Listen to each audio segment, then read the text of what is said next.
Sono Diego Peron, sono attualmente vicepreside di un liceo a Vicenza e ho fatto per molti anni l'amministratore comunale e appoggio molto volentieri, ci metto anche la mia faccia per Antonella che conosco da tantissimo tempo come sindaco, come amministratore.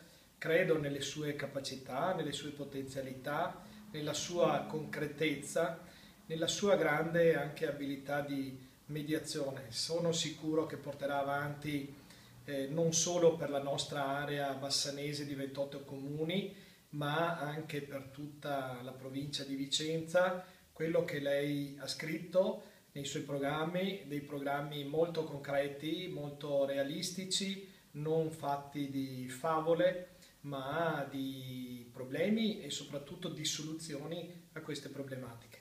Quindi sicuramente invito tutti quanti gli amici a votare per Antonella.